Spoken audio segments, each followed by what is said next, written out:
Welcome to another in our series of Kehillat Israel podcasts.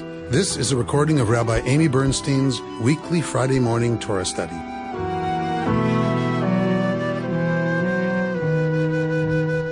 If any of you are not familiar with my Torah study, you have come on a happy Parsha.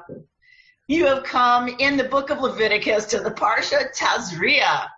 It's the double Parsha, Tazria Metzora, this morning. So traditionally, these are the laws dealing with someone who has what we know as leprosy, although it's not leprosy, it's translated as leprosy. So welcome. So glad you could join for Torah study. So this Parsha has been this is the one you dread a bar mitzvah kid getting like the most, is like having to work with Tazria Metzora with a bar mitzvah kid. But for our purposes, we're going to look at it at a much more, of course, intellectual level and anthropologically, and it is actually fascinating. And I said to my colleague that I study with, Rabbi Hannah Lehner, who's now in Portland, by the way. She was in Colorado. We've been studying for maybe 6 or 7 years now together every week. And we were talking about the Parsha, and I said, it's always hard for me to teach this part of the Parsha where it's all about diagnosis. And I said, this is really one of the toughest Parshiot to bring people into and have them relate in any way to. But this year, thanks to COVID-19, I feel like truly it's not going to be hard to make a connection between the ways the Israelites were terrified of tzara'at, and just now, I caught myself looking out my kitchen window. We have a lemon tree out there, so sometimes you'll see someone who lives in our complex at the lemon tree. But I saw 2 people with masks and gloves, and then a guy with 2 kids who don't live here near those people, and I'm like, who are those people? They don't live here. And do they have on gloves? And did they touch the tree? Did they touch the tree? Did they touch the lemon? Did they touch a lemon that they didn't take? Right? And I was like, Amy, oh my gosh, calm down. First of all, I understand the roots of xenophobia, right? Okay, they're not from our tribe. They do not reside with our tribe. So I don't know that they don't have something, right? Of course, anybody in my complex could have COVID-19 and I wouldn't know if they were, right? So, but I wouldn't freak out if it was someone I knew lived here touching the tree. But because it was someone who didn't live here touching 3 people who don't live here, 3 touching the tree, it's like, oh my God. So first of all, understanding the roots of xenophobia, but also I totally got a relationship immediately to what we're going to study this morning about, wow, we really do, when it's something serious to us, then we fear contagion or spread. It really impacts every aspect of social interaction. And that's what we're looking at this morning. The texts that we're going to look at this morning are texts that deal with the state of ritual impurity, which in itself is not problematic. So those of you who have learned with me before know this. Those of you who haven't, welcome to the world of tum'ah and tahara, ritual impurity and ritual purity. I want to move away from the language of pure and impure, even though it's technically true, because I think it puts concepts in our Western heads that are not helpful. We think dirty and clean, and that is not the case. There is no problem with ritual tum'ah, with ritual dysregularity. And that's how I'd like us to think about it, right? You're regular or you are irregular. And there are many things in life that cause us to be in dysregulation. So the ancient Israelites understood one set of things. We in the West might understand it differently. Like if someone's depressed, right? Or someone just suffered a loss, a death or whatever, which is same as in ancient Israel, by the way. If someone, there's lots of things that we feel like put people in this category of non-normal, a not normal state, normal not necessarily being good. Somebody who just got married, we might say, is in a state of dysregulation. They go on a honeymoon for that reason, right? They leave society, they leave their community in our Western tradition, and they go away to be alone together, right? Because they're dysregular. They're not they're not supposed to be in a state of normalcy. They're in a state of high, hopefully, elation and happiness, and they want to take that time to focus that on each other and not have it interrupted by regular life, going to the grocery store and the dry cleaner and getting your flu shot. They don't want that, right? And society supports them going away and being together so that they are excused from all of the regular stuff of everyday life. So we can think of many, many things that put people in that category in our society. It's random how we decide that. It's cultural. There's no absolute values to this stuff, right? It's all culturally defined. So we're going to look at how ancient Israel defined what puts you in a state of dysregularity. And I was listening this week to a teaching by my meditation teacher, Rabbi Sheila Peltz-Weinberg, who says that this Torah portion is all about the times we come into contact with things beyond our control. And that upsets us, right? Like that upsets the balance of feeling like, I got this. Look at me trying a new recipe. Look at me, the laundry came out perfect. Look at me, like I did a great job teaching this morning. So like we like that. And when we come up against things that we absolutely cannot control, it upsets our sense of equilibrium and our confidence, and life is going to bring us those things, like it or not. And so she reminds us that that's what we're dealing with in this parsha. And she says, who are the people who are called by Torah to address the person who's got this confrontation with what we can't control? Who's assigned to deal with them? The priests. And who are the priests? The priests are the children of Aaron. Aaron, who was said to be a lover, right? He loves humanity. He loves peace and pursues it.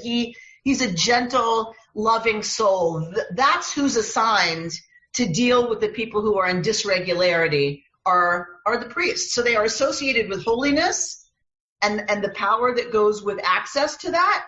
And they are a loving presence. So they both diagnose and continue to check in on the person who's been diagnosed with tzara'at. So I'm trying to give you all these things up front, and then we'll look at the text. But this is a text that if you just read it can like really, whatever. So I just want to give you some of this stuff up front.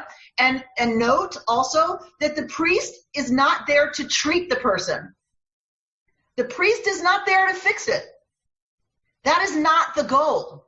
Treatment is not the goal. The goal is for the priest to check in on the person, make sure the person is okay, and to be ready to declare the person pure, right, once tzara'at is finished and has run its course. And usually I have to do a lot of song and dance around explaining quarantining someone who's got tzara'at, quarantining them outside the camp. Don't think I need to spend a lot of time and energy on like why they might have done that in the ancient world, right? If you're really afraid of the spread, not of the disease in this case necessarily, but of kind of the impurity that goes with it. If you're really afraid of what that could do in the camp, you have to, as a responsible society, you must quarantine the person. You don't forget about them. They're still brought food. I mean, they're still taken care of. The priest checks in on them. They get loving attention, but they have to be in quarantine. Okay. So the other thing that puts someone in dysregularity is birth, right? Birth is very scary. Anyone who's been there can attest to that. It is very scary for you and the baby when you're the one birthing. So in the ancient world, think about how many women would have died in childbirth. Think about how many children they had. So their lifetime, risk to dying in childbirth was so much bigger than ours.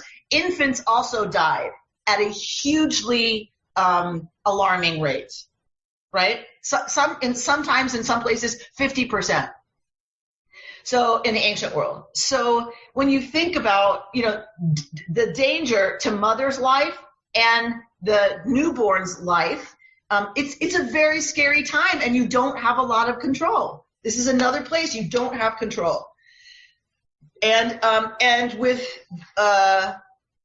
a woman giving birth, you're in two categories. One, the proximity to death and danger, which we've talked about being one theory, is that death and danger, that's the connection to dysregularity, right? The highest level of dysregularity is caused by touching a human corpse. So the proximity to death. So death and danger is one level. The other thing is that when she births, she bleeds from the vagina.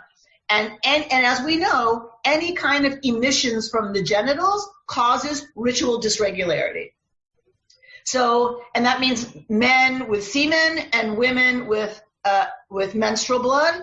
And so, and it's stuff that's not controlled. Okay? So the bleeding just happens. And so she's kind of tum'ah on two levels. That there's something coming from the genitals in terms of bodily fluids, and the fact that she has been very close to death herself, and by birthing an infant that could die.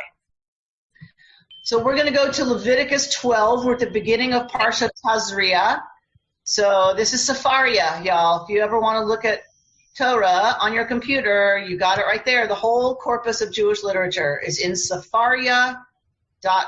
Okay. So Tazria, we're going to look at the text. All right. And Bert says it's best if I read. All right. By Deber Adonai Moshe lemor. So God says to Moshe, speak to the people Israel lemor, saying, Isha ki Tazria, see there's the name of our parsha, a woman, and it's interesting that this word Tazria is used, who brings forth seed, essentially. This is what's said of the trees in creation, and that's one of the only other places we see this word. Otherwise, it's a different verb that's used.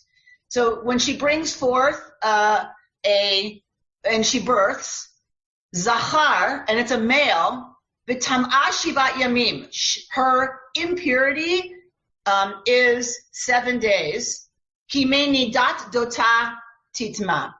So she is in this state of dysregularity, just like at the time of her regular monthly dysregularity, which is menstruation.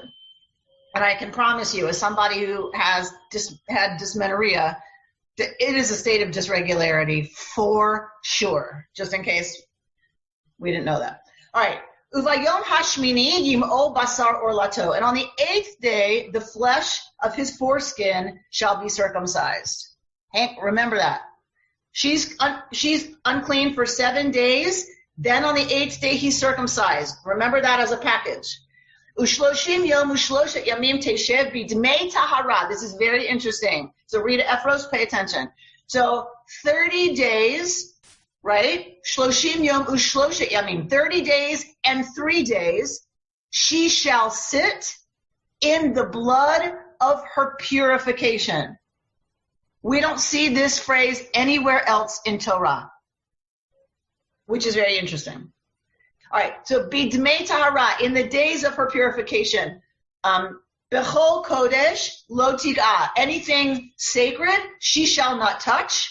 Ve'el hamikdash lo tavo, and she shall not come to the sanctuary. Ad mla'ot yimei tahara, until have been fulfilled the days of her purification. This is fascinating, y'all. This is fascinating. Trust me.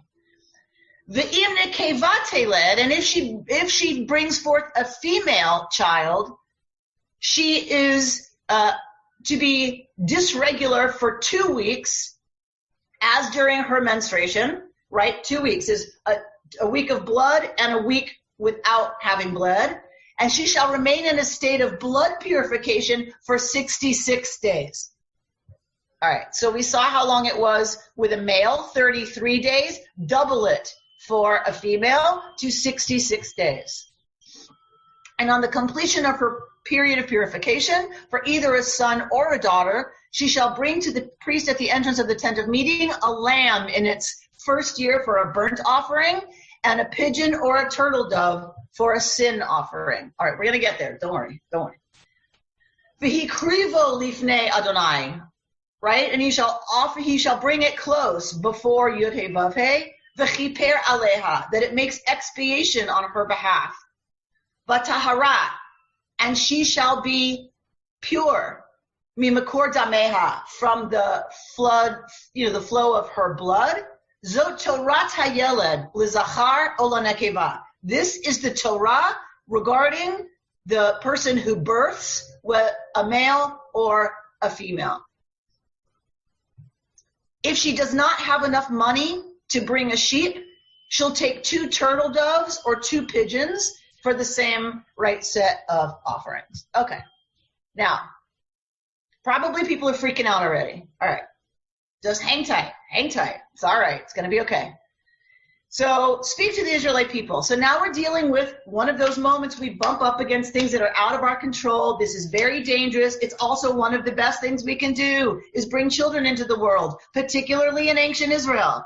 If you're wanting to build a new people and you're wanting to build a new religion and a new civilization, you need people.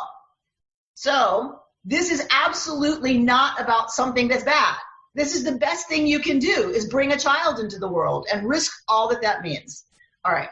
So let's talk a little bit about this phrase, which is fascinating. This phrase about, so the boy gets born. She is unclean for 7 days. And then the boy is circumcised on the 8th day. There are people who want to suggest that the blood of circumcision affects a certain kind of purification. That would make sense then that she's impure longer if she births a girl, if the blood of circumcision has the possibility to in some way shorten the time or remove a little bit of the tum'ah. That's a theory. That's one theory. We got some other ones. Don't worry. I got more than one for you. All right. So, Demei Tahara, the blood of her purification. This makes very little sense, right? Because if blood and emissions from the body and like menstrual blood cause ritual impurity, then how can you call it the blood of purification? It makes no sense. And if blood purifies, which we know it does on the altar, how come this word isn't used of blood when you're talking about the blood that goes on the altar? Why isn't that called the blood of purification? We never see this term anywhere else but here. So we're going to go to my favorite set of commentary this year. As you know, I'm reading the women's the Wisdom Commentary series, a feminist commentary on the Bible. The volume on Leviticus is written by Dr. Tamar Kamiankowski, a teacher at RRC and a biblical scholar. So I'm going to talk a little bit from her perspective about why she thinks this term is, what is up with this term? Okay. So she says purification, that is blood purification, is intended as an act or a process that moves one from impure to pure. If, however, we translate tahara as purity, a condition, rather than purification, a process, then the woman is in a state of blood purity, or more literally, blood of purity. The fact that the phrase for blood purity appears nowhere else in the Bible, not even to describe the blood used to purify the altar, is remarkable. So then Tamar talks about the discharge that women experience after childbirth, that it goes through 3 stages: lochia rubra, lochia serosa, and lochia alba. The discharge after birth gradually shifts from a deep red to brown to yellow and ultimately to white. It may have been that the appearance of blood that seems to clear itself from red blood to white or clear may have led to the term blood of purity. Blood that transforms itself into another substance. No other blood changes its apparent composition. So this may have been a case of looking at this blood and seeing that it behaved differently. This discharge appeared differently than any other kind of blood. in that it changes in 3 different stages. Note that when she brings her offerings, when she's done with this blood business, as we saw in the Torah text, she's pure, and she brings her offerings.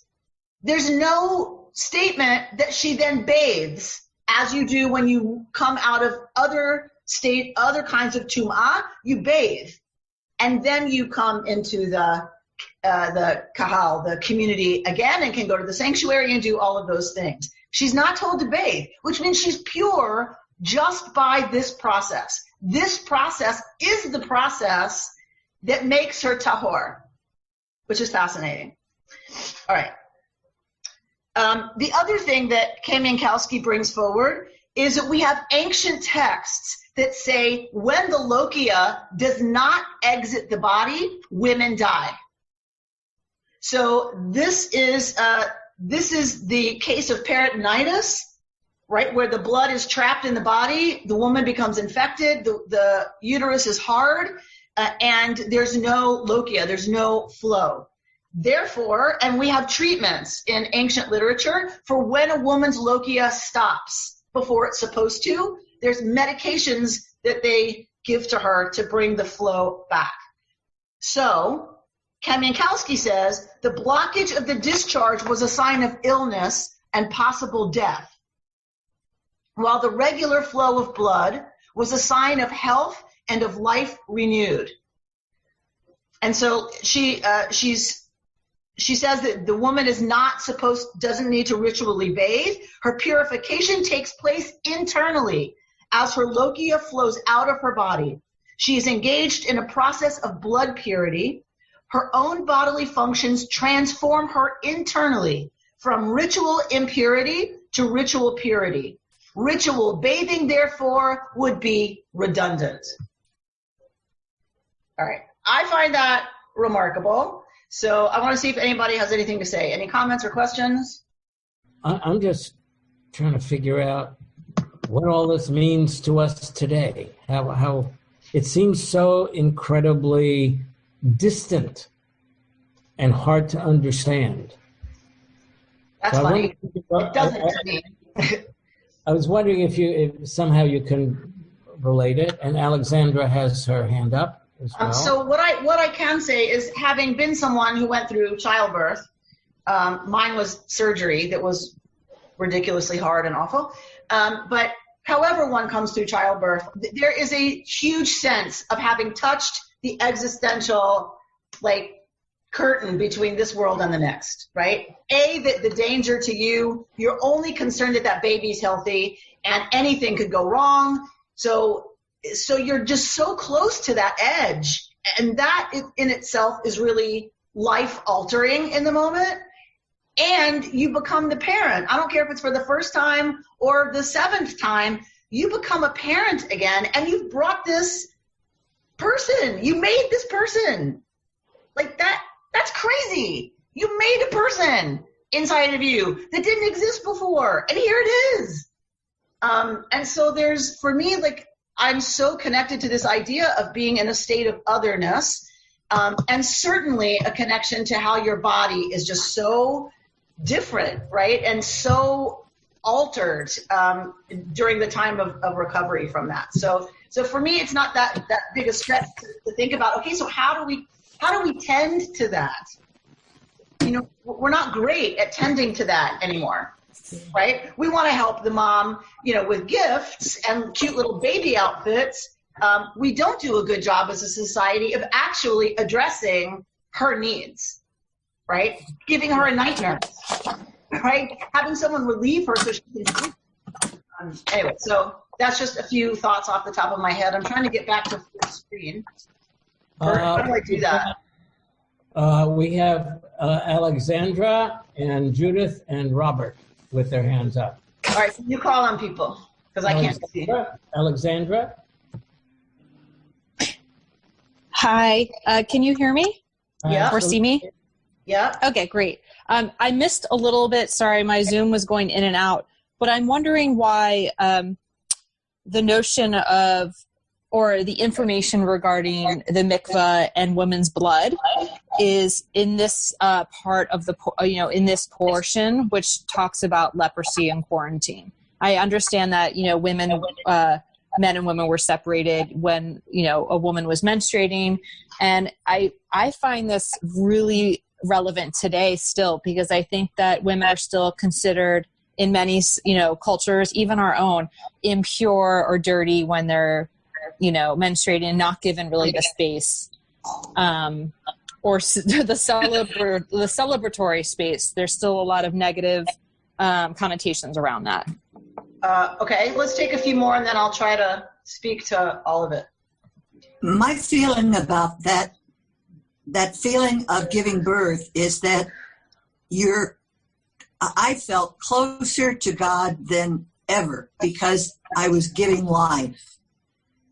And it was almost like being one of Aaron's sons, getting too close to the holy. I felt in danger of being zapped because it was so close to the holy to give birth. Right. So you're saying you kind of relate to, yes, right, to this sense of being in a completely other state. Right. I remember feeling completely out of control, that right. My body was over and it did what it wanted to do. And there wasn't anything I could do to mitigate what was going on. Right. And felt that 3 times. And then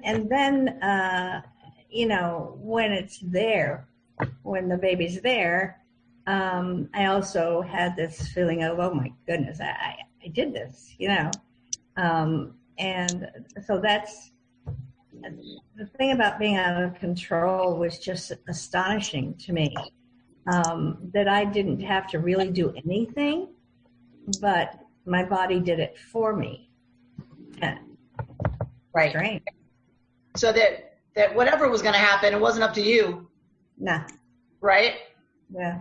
All right. So like Judith, you get, how this is described as, dysregularity and a sense, according to my teacher, Rabbi Sheila Peltz-Weinberg, of being, out of control and all that, brings all the anxiety and, realization of how small we are, what that does to us. Isn't that motherhood in a nutshell? Yeah. I think so. Which is I think why it's so compelling, right? It's why this material remains for me when Bert's like, relate this please to life today. Not hard for some of us. Yeah, I get it. Right? And surely, those of you who have served as partners to people who have given birth must get that you don't have no control either.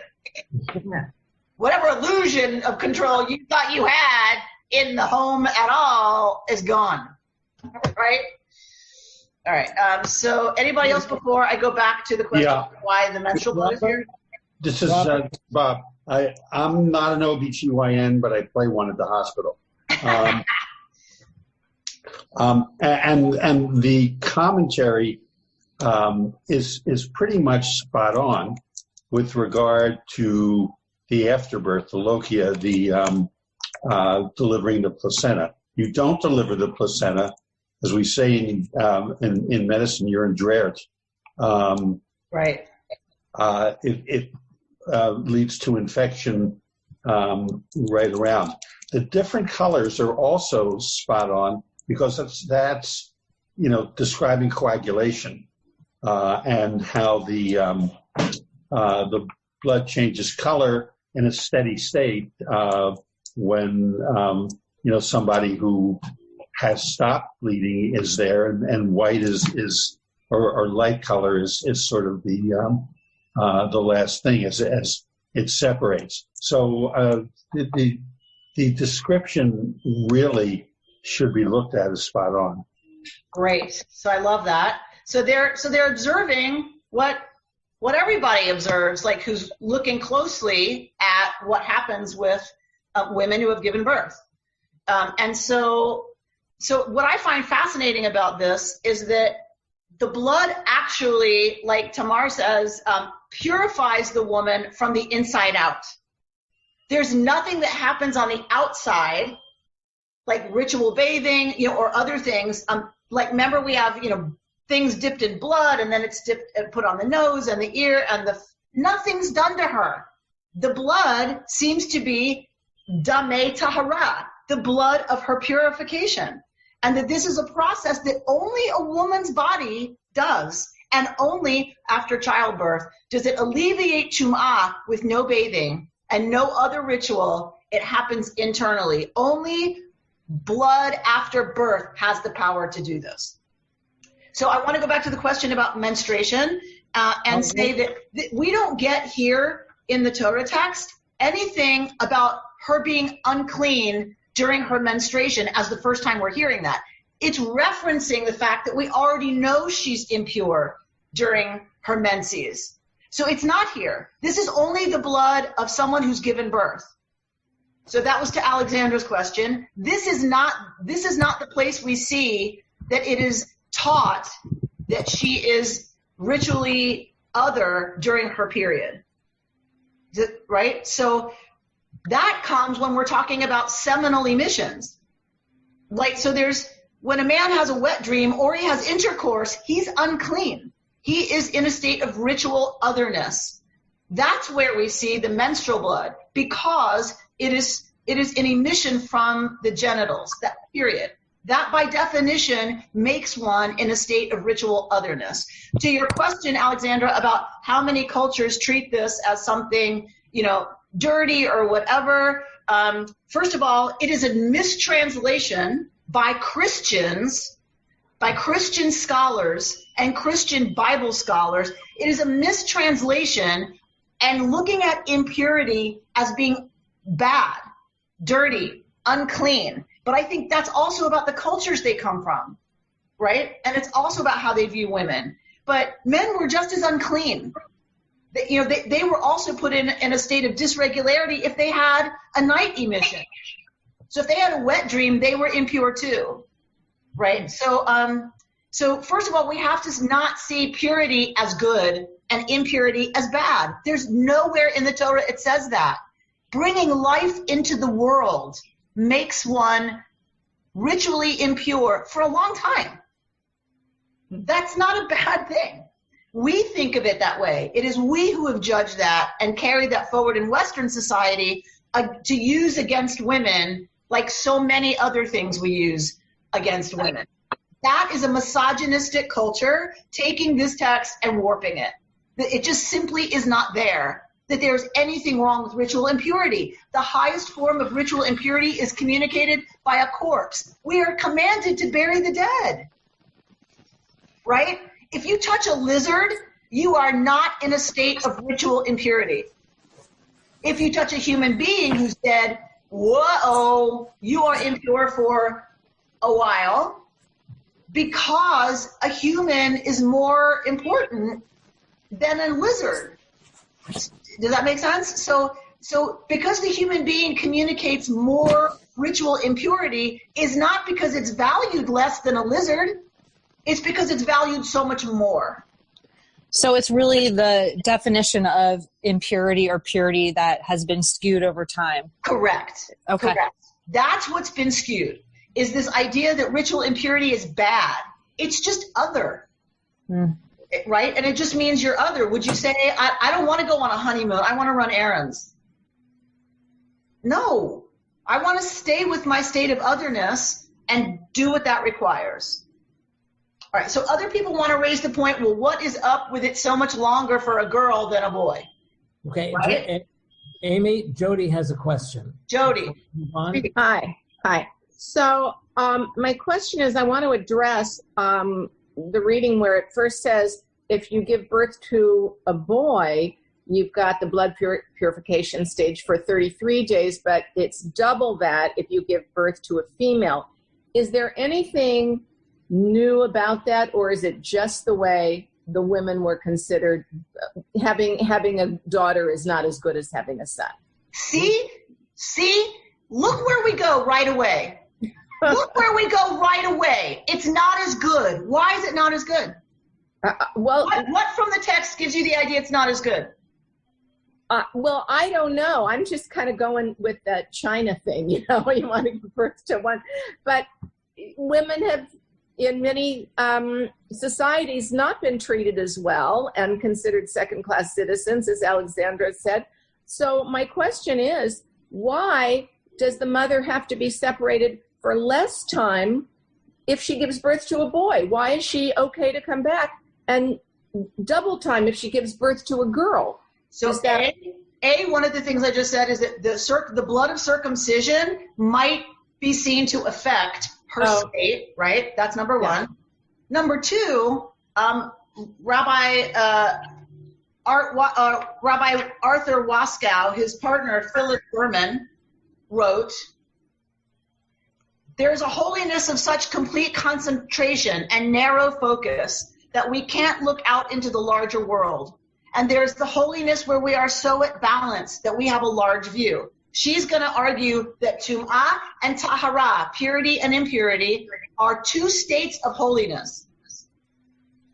Then I begin to understand a little bit more about these words Tahor and Tameh. I begin to think Tahor are those holy times in our lives when the focus is broad and when we can see the whole picture. And Tameh, impure, is that holy time when the focus is narrow and we can see only that immediate thing that's right before us. So now she goes on and she says, "Out of my new understanding of Tahor and Tameh, I saw that perhaps the real question was not why is the isolation with a girl so long, but why is the isolation with a boy child so short?" Well, I like that a lot better. Jody, what is she saying, Jody? She's saying you get to, having birthed a daughter is more special, and you get to spend time and that whole, just being with her. And I like that much better than a commentary where it says, "Oh, your impurity after the birth of a female," in our Green Book, where it says you're rewarded by having a boy. You get to enter and go. But I like that much better, what you just read. And I think actually if we really try to step back from it, and I'm not trying to, you know me, I'm not an apologist for the text. I never am an apologist. I just want to appreciate it, A, on its own terms, but B, I think if we really step back from our misogynist way of looking at everything, I really think, who wants to come back to real life after having a baby faster? Right. Who wants to rush back, right, to cleaning the floors, going to work, having a baby? So possibly what's going on is she's given the fullness of that time with a girl. It's understood. They're going to bond. They're going to go shopping and get their nails done together for the rest of the baby's life. They're going to get their hair done. They're going to what they're going to do what women do together. They're going to cook. They're going to talk. They're going to birth other people's babies. They're going to take care of everybody. They're going to search for herbs and healing things. They're going to be together the rest of their lives. She's given a full amount of time to bond with that girl because they're going to be together. That bond is critically important. With a boy, he's not going to belong to her realm. Right. Men and women's realms were very different. The boy is going to belong to the father and the men. So he's circumcised and he moves into that realm more quickly. Well, right? I like that interpretation a lot. So we don't know. We weren't there. So we don't know exactly what, this comes out of. But I think we rush to understand her returning to a state of regularity. We rush to see that as a good thing. And therefore, she's dysregular longer with a girl. It's a bad thing. But what if it's not? Right. What if it's about her being present and being given the time to nurse and cuddle and be present with that baby because it's a girl for longer? All right, Rita, raise your hand. I love it. Good. You probably said this during one of the previous years, but I seem to recall that sort of nourishing the daughter is important because the daughter is going to be responsible for the next generation. So you want to make sure she stays alive and healthy long. Right. And so the value that she has to the community of someone who's going to bring forth more members of the community. The other folks who want to look at it from the proximity to death, that tum'ah, ritual otherness, is defined by a closeness, an encounter with death. Some of them suggest she's birthing a being who is going to come into contact with death, right, by having children. So she's in a state of dysregularity because she has just brought into the world a being who's going to deal with it every month, and then every time she has a child. So she's carrying something and bringing it forward that's going to also experience tum'ah a lot. And so that's maybe why it's longer for her contact, the mother's, with tum'ah is longer, or the strength of the dysregularity is maybe bigger with a girl. So the process takes longer because the girl herself is going to face it over the course of her lifetime many, many, many, many times. Amy Carroll has a comment. Yes? I just wonder if this was seen, or if the people at the time were feminist, if this society was led by women, if the birthing process wouldn't be seen as more of miraculous, as more that she's done something and heralded for, rather than, the way this seems to be handling it. It seems to me that it's the Torah, I'm afraid to say, is seen through the eyes of men and written by men. And by a patriarchal society, right? By an unapologetic patriarchal society. So I'm just going to answer, Carol, what I want to answer of your question, whether you meant it or not, which is, if we listen closely and carefully for the voice of the tradition that comes before the ancient Israelites, I think absolutely here there is a sense of the power of birthing a human being. That's why it causes such a disruption, because it's not like, okay, she's going to drop a baby in the field, everybody let's eat. Yeah. Right? It was understood that this was a miraculous and powerful, terrifying, right, experience, and a wonderful thing, all wrapped up, which most things that are really fantastic are also terrifying if we take them seriously, right? And so, yes, I think we can listen for the ancient Near Eastern, the Mesopotamian, women-focused, women-centered tradition that would have made birthing an incredibly powerful moment.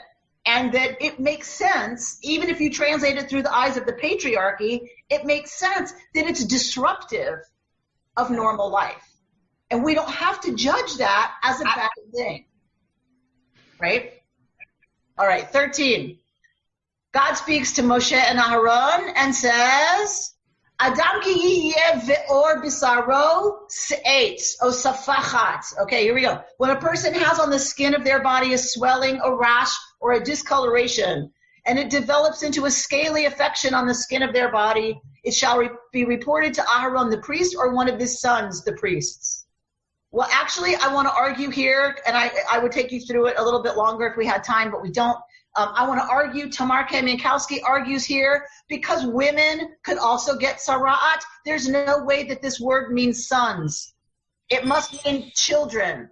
Because who's going to diagnose a woman as having sara'at if it's on her upper inner thigh? It ain't going to be a male priest, right? So it has to be that there were children of Aharon, children of the priests, who were female. And maybe the male was given the absolute diagnosis authority, but they would have been, a woman would have been examined only by a woman. So the priest shall examine the affection on the skin of the body. If hair in the affected patch has turned white and the affection appears to be deeper than the skin of the body, it is a leprous infection. When the priest sees it, he shall pronounce the person unclean. But if it is a white discoloration on the skin of the body, which does not appear to be deeper than the skin and the hair, and it is not turned white, the priest will isolate the affected person for 7 days. Quarantine to see. They've got the symptoms of COVID-19. Is it COVID-19? We can't afford a test. We can't get one. We're going to put them in quarantine for 7 days. On the 7th day, the priest will examine the person, and if the infection has remained unchanged in color and the disease has not spread, the priest shall isolate them for another 7 days. They're not getting worse. So we'll take another 7 days just to be safe. 2 weeks. 2 weeks, exactly. On the 7th day, the priest shall examine the person again. If the infection has faded and is not spread on the skin, the priest will pronounce the person clean. It is a rash. The person will wash their clothes and they shall be clean. All right? This can happen to women too. That's why I'm purposefully changing the gender. Hebrew defaults to male gender, but this could be happening to a female.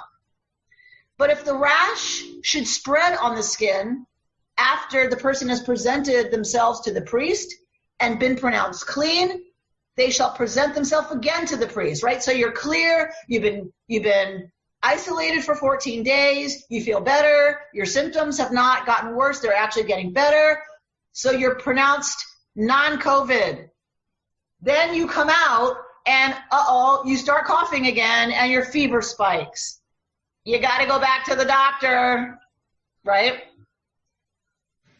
If the priest sees that the rash has spread, the priest shall pronounce the person unclean. It is tzara'at.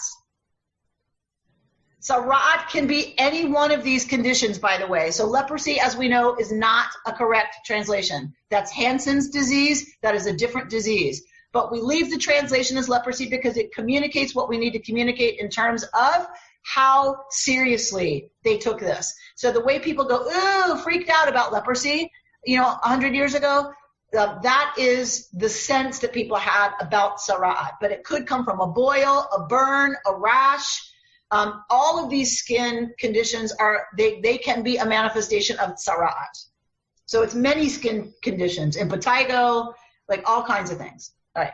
When a person has a scaly affection, it's reported to the priest. If the priest finds on the skin a white swelling, which has turned some hair white with a patch of undiscolored flesh in the swelling, it is chronic tzara'at on the skin. The priest shall pronounce him unclean. He need not isolate him, for he is unclean. If the eruption spreads out over the skin so that it covers all the skin of the affected person from head to foot, wherever the priest can see, if the priest sees that the eruption has covered the whole body, he shall pronounce the affected person clean.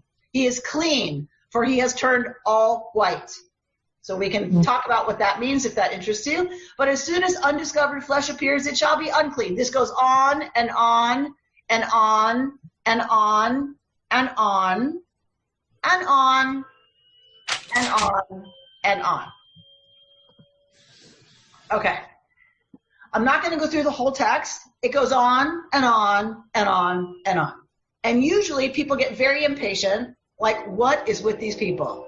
Why do we need this many pages in the Torah devoted to what might be tzara'at with all the different possible manifestations of that? So what I would say is, how many people, and I'm not saying you're saying that, I'm saying, even I say it, oh my God, here we go. The white hair, the discoloration, the pus, the yellow, it's like, already with this. I'm sick after 4 verses of it. And it goes on for a whole chapter. Why? What is that? What is going on? And then I think to myself, okay, how many times have you had a conversation similar to this recently? I don't know, I was coughing, but it was a dry cough. Like, it wasn't a wet cough, like when I have bronchitis. It was dry. I heard that's a symptom of COVID, and I think I had a fever. I didn't take my temperature, but I did feel feverish. And now that I think about it, I was around my uncle last week, and his eyes were red, and like, I've heard that that's a symptom, and like, he sneezed a few times, and he doesn't have allergies. Have you had conversations like this that go on and on and on, looking at every symptom, wondering if it could be evidence of COVID-19? I have. Maybe it's because I'm a rabbi. I've had a lot of these conversations where everyone's obsessed with talking about every tiny detail to see, because what they're concerned about is, might it be COVID? Why do we care if it's a dry cough or a wet cough? It's a cough. We care because a COVID-19 cough tends to be dry. That's what we're told. And then we want to know, we look and read or listen obsessively to what are the things that indicate COVID-19 versus allergies, versus regular bronchitis, versus a cold. We listen and we're obsessed. So even though we don't write it down, right, in Hebrew with lovely commentary, we write it down in here. We are keeping track of every single symptom and every single comment about every symptom that could mean COVID-19. And if that's diagnosed, people are quarantined. So it made me a little more sympathetic this year to how much detail is here about diagnosing, I almost said COVID, diagnosing tzaraat, because that was there in their world, that was what they were most afraid of, was tzaraat and the contagion that it would bring to the community. So the responsible thing to do was make sure you catch it, diagnose it correctly, and to be on the safe side, you quarantine somebody for a week. And if you're still not sure at the end of that week, it's 2 weeks, Mehmet, 2 weeks that you are outside the camp because we can't risk the contamination. And that's the only responsible thing to do. And it is the priest who check and make sure and see what's happening. It is not like the person is like disappeared from the community. It's exactly what we're experiencing in some ways today. So I want to close with a teaching. Rabbi Sheila Piltz-Weinberg also talked about this week. I want to make sure I teach in her name, which reminded me. So I checked the Sfat Emet, the Rabbi Yehuda Leib of Ger, and found my own notes on the text she was quoting. And the Sfat Emet makes a play on words. It tells us about tzaraat, that it's dealing with the or, the skin. Like this stuff manifests on the skin. Or in Hebrew, skin is ayin vav resh. For those of you who know any Hebrew, doesn't matter whether you do or not, but remember that. Ayin vav resh is or. What is the word for light? Or. Aleph vav resh. So they're spelled differently, like S-E-E and S-E-A, C and C. You have to know in context, there's no difference in the sound, or and or. And so you have to know in context which or we're dealing with. So the Sfat Emet has a beautiful teaching. And he says in the beginning it was all light, right? In the beginning, Vayehi Or. God speaks, and what happens? What's the first thing that happens? Or. And it is not the sun, right? Because the sun is created on day 3. So this or is a different kind of or. And so the Sfat Emet teaches on day 1, the only thing that exists in the universe is God and light. And not light from the sun, a different light. That's all there is. And when human beings are made, God lovingly puts skin around that light. So God put or over the or, so that we are light in skins. And that sometimes the or of the skin can become dark, can become ill, it can become sick. But this skin is also porous, and it allows some of the or, the light, to come through. So within each person's or, skin, lies another self that's only or. It's only light. And even though something may happen on our or, on our flesh, there's another or that can shine through. That medical experts are treating the or, the skin, but Torah's teaching us that the priest didn't just take care of the or. The priest isn't there to cure it. What is the priest doing by tending to this person? The priest is tending to the person's other or, to their light. That they are making sure the person understands, even in quarantine, they are still beings of or. They are still beings of light.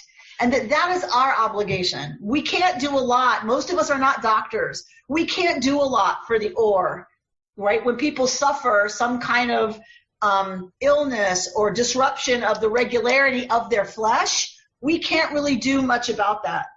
But the Sfat Emet says we're to be a nation of priests. That's right. Our goal is to be a nation of priests, and if that's true, then it's our obligation and it's our sacred duty and our sacred honor to tend to people whose or has been disrupted with some kind of illness or condition. It is what we do is we tend to their or. We tend to their light, especially when they're sick. We have to look past the flesh, like look past just that to the or that's underneath. And that each one of us has the obligation to serve as a Kohen, to serve. If we're to be a nation of priests, then we are to be a people who understand and treat those who are suffering in any way from something that makes them dysregular. Our job is to bring them to Kedusha, is to bring them towards a sense of holiness and connection to the holy by our presence, by being there with them, and to tend to their or, to tend to their inner light, because that we can do for each other. You don't got to be no specialist to tend to someone's or and to have them feel respected and seen and heard and treasured and felt as valuable, no matter what's happening for them physically. You've been listening to Rabbi Amy Bernstein's Friday morning Torah study from Kehillat Israel in Pacific Palisades, California. For more information, go to our website, www.ourki.org.